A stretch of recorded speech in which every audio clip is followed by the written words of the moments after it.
श्री गुरुदेव दत्त, श्री गुरुदेव दत्त, श्री गुरुदेव दत्त। अवधूत शिव जी है भोला,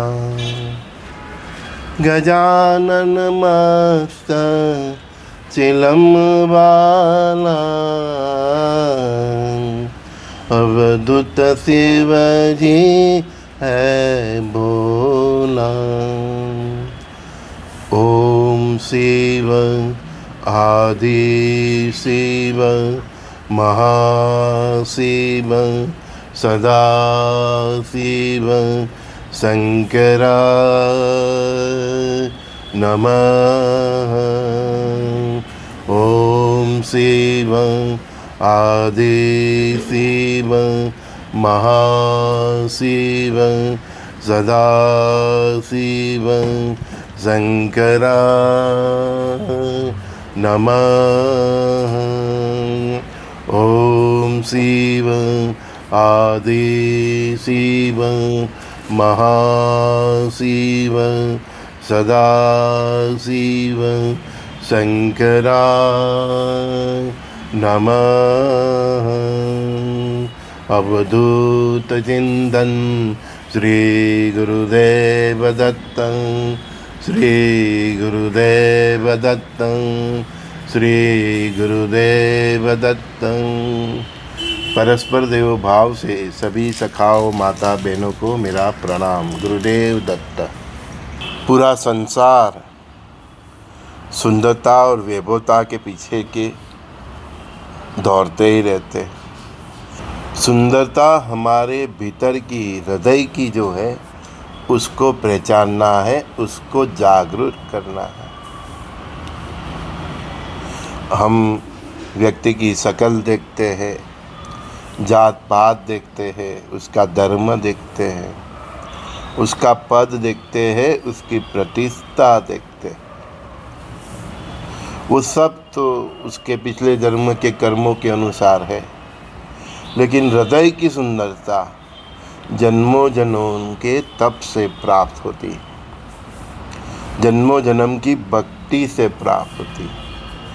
तप कर लो चाहे कितना भी कठिन, लेकिन अगर हृदय सुंदर नहीं है तो कुछ भी नहीं है। एक बेटे ने मुझे कल पूछा कि सर, शुद्ध सात्विक जीवन तो हमने कई लोगों में देखा है कि कई समाज है तो उनमें तो बेसिकली वो लोग मतलब शाकाहारी है, लेकिन हमने देखा है कि उनकी मन में मलिनता है, भ्रष्टाचार करते हैं और कई अघटित काम करते हैं। तो उनका क्या, वो लोग भी बच जाएंगे ये युग प्रलय में? नहीं, हमने बोला ही है शुद्ध सात्विक जीवन और चरित्र। तो चरित्र मतलब ऐसा ही नहीं कि वो लग्नेटर सबन ये सब, वो नहीं। चरित्र में ये सब आता है। क्या आप भ्रष्टाचार से पर हो, आप दुराचार से पर हो, आप अत्याचार से पर हो, आपका हृदय शुद्ध और निर्मल हो।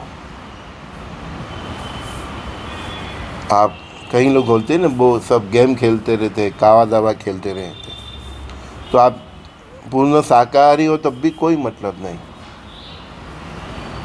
तो उसके साथ एक चरित्र का भी निर्माण करना पड़ेगा। तो दुराचार, अत्याचार, व्यभिचार, भ्रष्टाचार, ये सब खेल, जुआ खेलना, ये जो सब मतलब शराब पीते हो तो भी वो शुद्ध शाकाहार नहीं होता। तो जितनी भी वो समाज में जितनी भी गंदगियाँ हैं, अगर शुद्ध सात्विक जीवन है फिर भी वो है तो उसका कोई मतलब नहीं। संपूर्ण युग परिवर्तन का आधार ही यही है कि मनुष्य जाति शुद्ध सात्विक जीवन जीती हो, उसका चरित्र हो।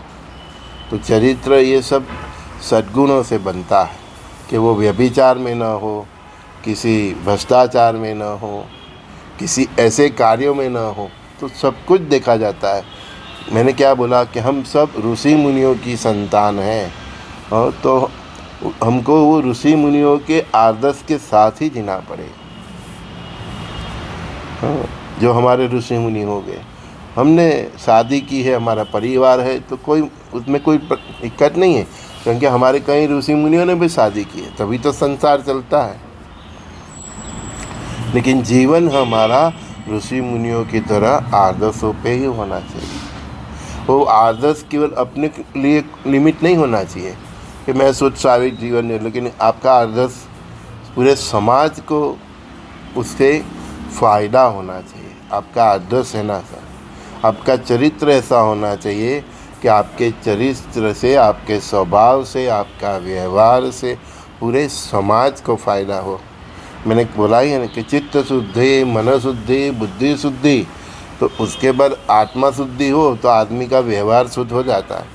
व्यवहार शुद्ध हो जाता है तो उसके कर्म शुद्ध हो जाते हैं, तो फिर वो पाप और पुण्य से पर होते हैं। लेकिन आप केवल शुद्ध मतलब मांसाहार आपने छोड़ दिया है, शराब छोड़ दिया है, तो इसका मतलब ये नहीं कि आप वो वहाँ तक पहुँच जाओगे।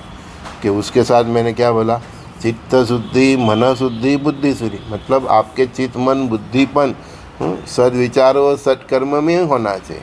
उससे ही आपका आत्मा शुद्धि होगी, फिर आत्मा की प्रेरणा से आत्मा बल बढ़ेगा। ये सब इंद्रियां शुद्ध हो जाएगी, चित्त, मन और बुद्धि, तो आत्मबल बढ़ेगा। आत्मबल बढ़ेगा तो परमात्मा का बल आपको फलित होगा। आत्मबल बढ़ेगा तो ही आप ये कर्म करो कि नहीं करो, तो उसका आप निर्णय ले सको। आत्मबल, आत्मा तो ना ही बोलेगा कि दुष्कर्म है मत करो, है ना। तो आत्मबल बढ़ेगा तो परमात्मा का बल आपको प्राप्त होगा। आपके भीतर छुपे सुसुप्त रूप में रहे परमात्मा परम शक्ति जागृत होगी। इसीलिए तो हम गाते हैं, आत्मा राम स्वात्मा राम, श्री राम जय जय राम, राजा राम श्री राम जय जय राम। तुझ राम मुझ राम, श्री राम जय जय राम। तुझ राम मुझ राम, श्री राम जय जय राम। आत्मा राम स्वात्मा राम, श्री राम जय जय राम। राजा राम श्री राम जय जय राम।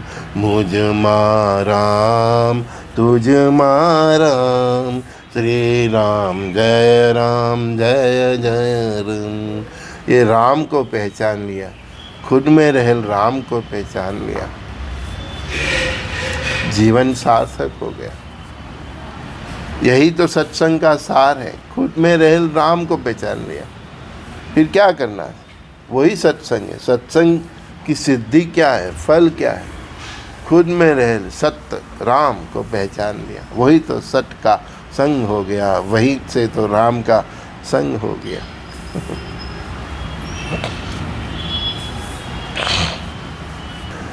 कई सखा बोलते हैं, पूछे कि सर कलयुग 4,32,000 का है, तो ये सब बोलते हैं भविष्य मालिका और सब, कहीं के कलयुग खत्म हो रहा है। जब तक हमारा तो यही ये है, परमात्मा की कृपा से मैं ये बोल रहा हूँ कि कलयुग के अंदर एक अल्पकाल का ये सतयुग है। तो वो प्रोसेस में जो भगवान ने अवतार लिया है और उनका ही हम सब कार्य कर रहे हैं। हम जैसे कई हैं जो अभी जो सत्संग में कहा मैंने कि शुद्ध सात्विक जीवन चरित्र, ये सब दिशा में हम सबको ले जाते हैं, समझ देते हैं और कैसे आत्माराम परमात्मा राम तक जाना है। लेकिन जब भी भविष्य में भी फिर कलयुग आएगा तो उसकी पहचान कैसे होगी कि लोगों का चरित्र नहीं होगा, जो अभी मैंने बताया वो वाणी, व्यवहार और धार्मिक वाणी से, अपने व्यवहार से और अपना धार्मिक आचरण से वो लोगों को मतलब वो सुंदर है, बहुत सुंदर है, बहुत अच्छे हैं, ऐसा दिखाने की कोशिश करेंगे। मतलब कि वो भीतर से वो मीठा मीठा बोलेंगे। उनका व्यवहार भी बहुत आपको ऐसा लगेगा नहीं इसके जैसा तो कोई अच्छा आदमी नहीं। फिर बाद में बोलेगा साला अपना बूझ मार गया, चीटिंग कर गया। हाँ हाँ। और धर्म का भी इतना दिखावा करेगा, इतना भंडारा करेगा, ये दान वो दान, तो देखोगे तो अंदर का जीवन उसका एकदम गंदा होगा, एकदम चरित्रहीन होगा, दुष्कर्म करता होगा। और लोग